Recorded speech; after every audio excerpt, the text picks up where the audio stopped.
আল্লাহর প্রতি আবু বকর রাদিয়াল্লাহু তাআলা আনহুর কেমন ভালোবাসা, তাওহীদের প্রতি কেমন তার নিগুড় মহব্বত।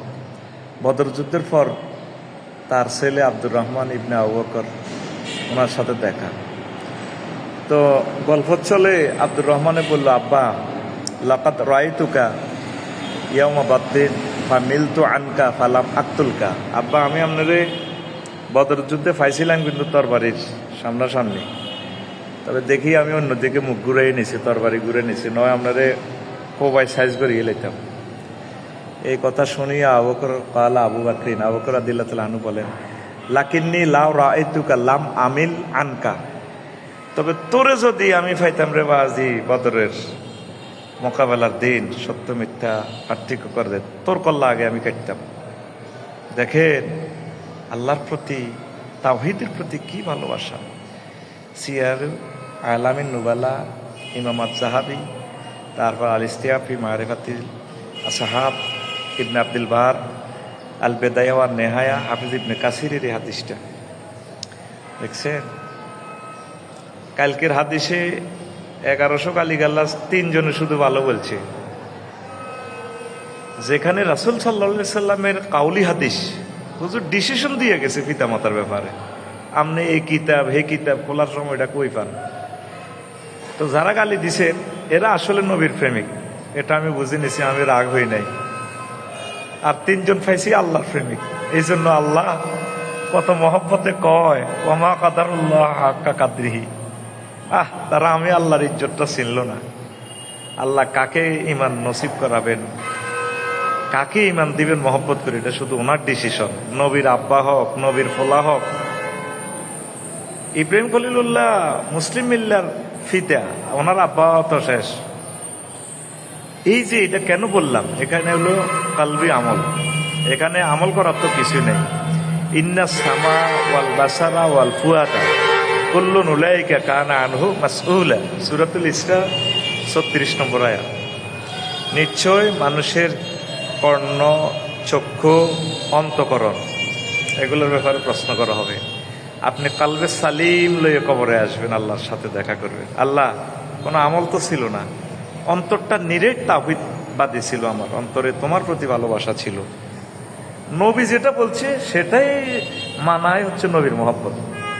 তো 1000 নবীওয়ালা যে আমার গালি দিলেন, 3 জন আল্লাহওয়ালা আমার পক্ষে থাকলেন, তো নবীওয়ালাদেরকে বলবো, আমি তো আপনাদের চেয়েও আরো বেশি নবীওয়ালা।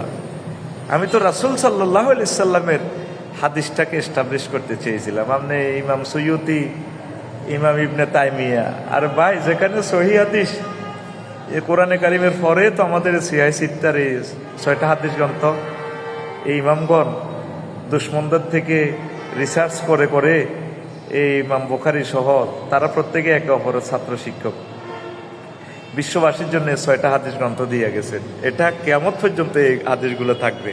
তা আপনি যদি বলেন মুসলিম শরীফের হাদিসে মানি না, তো আপনার সাথে আর আমার কি মার্কেটিং। ঠিক এইভাবে মক্কার কুরাইশেরা ফেতরাতে ঈসা রুহুল্লাহ আলাইহিস সালাম থেকে শুরু করে মুহাম্মদ সাল্লাল্লাহু আলাইহি সাল্লাম পর্যন্ত এই 500 বছরে ওহির এলেমগুলারে সাইজ করে থুইছে। আজ আমাদের কাছে ওহির এলেম আছে, আমার কথাটা শুনে গালি দিবার আগে আপনি একটু দেখেন না, অনেক জানার ভুল। তো এটা কলবের আমল।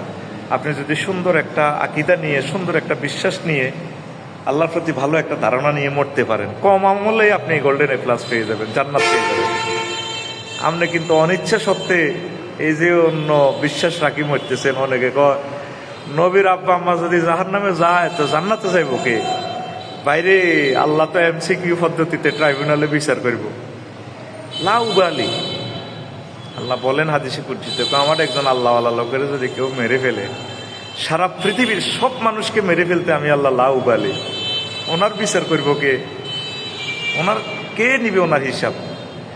এই হাদিসটা বলার রহস্য ছিল আপনার কলবটা একটা সুন্দর করা, আল্লাহর সাথে একটা সমঝোতা করেন। আল্লাহ আমি আপনাকে অনেক ভালোবাসি, আপনার সভরেন্টি 100% আমি বুঝাই দিলাম। তাওহীদ সভরেন্টি তো বোঝেন না, আল্লাহর ক্ষমতাটা আল্লাহ কতটুকু আমার কাছে পায় এটা বুঝাই দেন।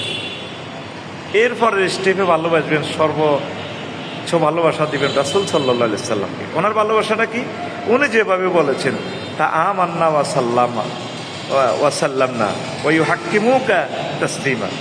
আপনার রায় ডিসিশন আপনি আপনার মদিনা মুনাওয়ারার সুপ্রিম কোর্টে যেটা আপনি রায় দেন, এটা যারা মেনে নেয় আপনার উম্মত, তারাই আশেকে রসুল, তারাই নবীওয়ালা।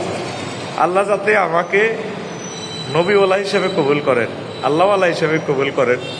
একটা এলেম আপনাদের কাছে থাকলে আমাকে দিবেন, আমার কাছে থাকলে আপনাদেরকে দিব।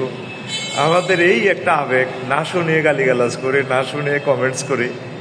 তো 1000 নবীওয়ালা যে কালকে আমার গালি দিছেন, আমি খুশি। আপনাদের জন্য দোয়া করি আপনাদের মতো যাতে আমাকে আল্লাহ নবীওয়ালাও করেন, আমি যাতে আল্লাহওয়ালাও হই, নবীওয়ালাও হই। আমার রাসূল সাল্লাল্লাহু আলাইহি সাল্লামের ডিসিশনের বাইরে এক চাররা যাতে আমি না চলি এবং আকীদা যাতে না রাখি। ধন্যবাদ। আসসালামু আলাইকুম।